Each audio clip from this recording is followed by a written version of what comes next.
Bonjour et bienvenue. On a tous en tête cette image un peu cliché du négociateur de film, celui qui, d'un seul regard, arrive à lire en vous comme dans un livre ouvert. Le moindre geste et hop, il sait si vous bluffez. On nous dit tout le temps que le corps, lui, il ment pas.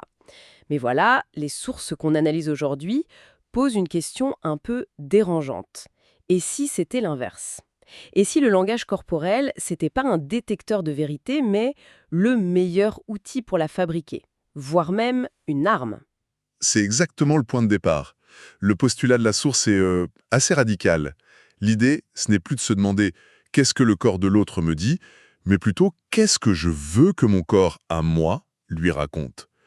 On quitte le rôle de l'observateur, du détective, pour devenir metteur en scène. Un metteur en scène de sa propre négociation. L'image est forte, donc notre objectif aujourd'hui est clair. On va plonger dans ce côté obscur du non-verbal, comprendre comment le corps peut être utilisé pour brouiller les pistes, créer une fausse réalité et au final prendre le contrôle, bien au-delà des mots.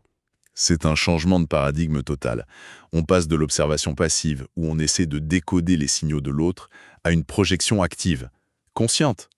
On choisit le message. La thèse du texte est là. Dans une négo, le corps parle tout le temps.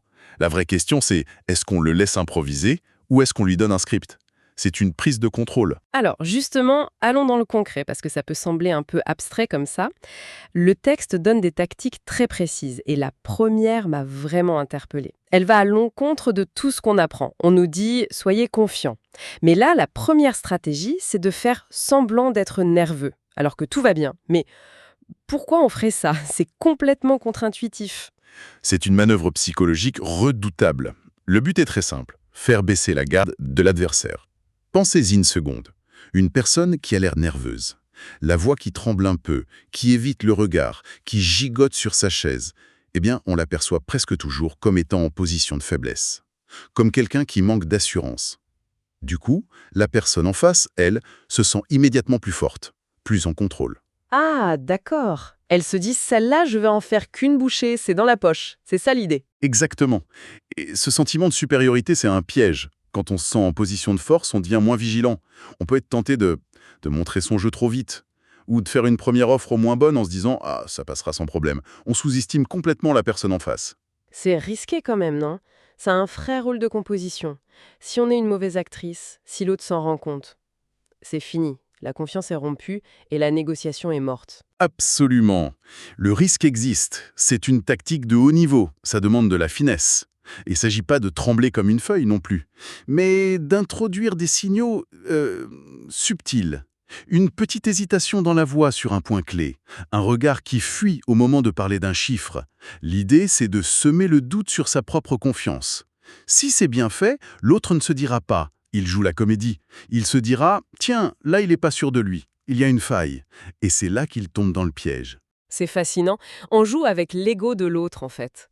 On le laisse croire qu'il est le plus malin. Et ce qui est faux, c'est que le texte explique que faire l'exact opposé, ça marche aussi. Et peut-être même encore mieux, paraître hyper détendu, presque blasé, alors que l'enjeu est énorme. Oui.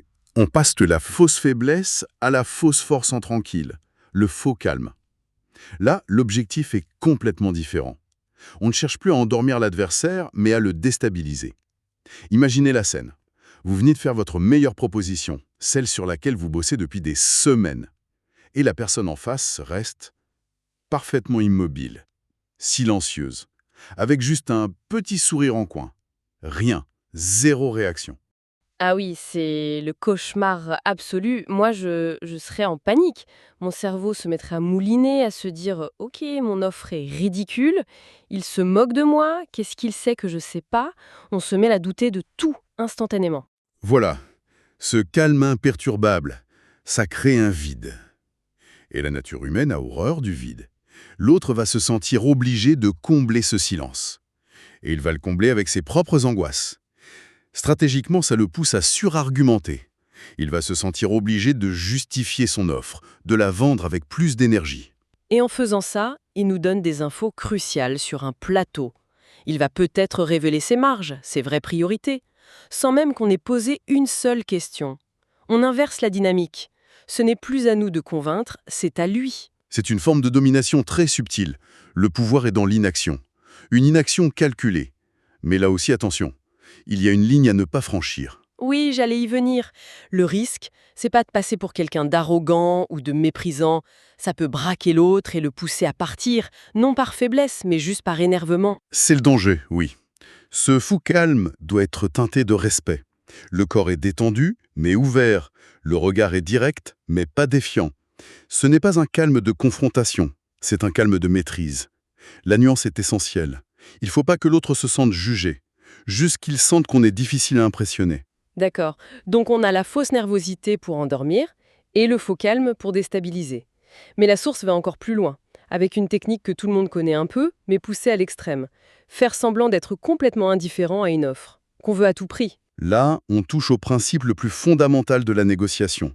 Le pouvoir appartient à celui qui a le moins besoin de l'accord, ou plutôt, à celui qui est perçu comme en ayant le moins besoin. Feindre l'indifférence, c'est la mise en scène de ce principe.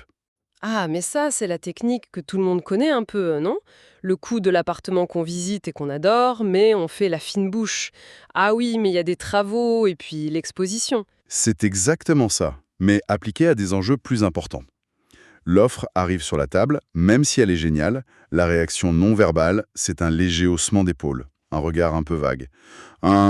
Ouais, c'est une piste, on peut regarder. À l'intérieur, c'est la fête, mais à l'extérieur, calme plat. Le message est clair.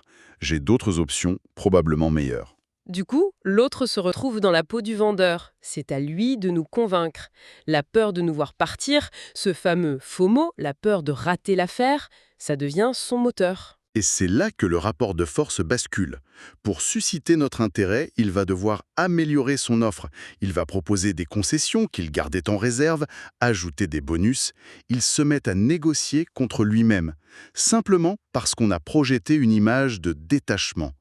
On ne demande rien, mais on obtient plus. Redoutable. Et ça nous amène à la dernière tactique du texte. Et là, j'avoue, on est dans de la manipulation de haut vol. La plus subtile de toutes. Paraître préoccupé, presque dépassé, pour que l'autre se sente en contrôle. Mais attendez, ça ressemble un peu à la première tactique, non? La fausse nervosité? C'est vrai, ça peut y faire penser, mais c'est beaucoup plus fin en fait. On pourrait appeler ça la stratégie du cheval de Troie. Avec la fausse nervosité, on veut que l'autre fasse une erreur. Ici, l'objectif est différent. On veut qu'il se sente psychologiquement supérieur, qu'il ait l'impression de mener la danse, pour mieux le guider là où on veut. Et ça se traduit comment concrètement? On fronce les sourcils en lisant un doc? On prend plein de notes, l'air soucieux? On soupire en disant «Ah, ça va être compliqué, j'ai des contraintes en interne»? C'est exactement ce genre de signaux, oui. On projette l'image de quelqu'un qui est face à un problème presque insurmontable. La personne en face pense « Parfait, je le tiens. Il est en difficulté. Il est sur la défensive. C'est moi qui mène. » Et c'est là que le piège se referme. Quelqu'un qui se sent en contrôle devient incroyablement prévisible. Ah, voilà la clé. Prévisible. C'est ça l'avantage. Précisément, quand on se sent dominant, on suit des schémas assez classiques. On cherche à enfoncer le clou. Sa garde n'est pas juste baissée, son processus mental devient transparent. Et pendant qu'il savoure son prétendu avantage.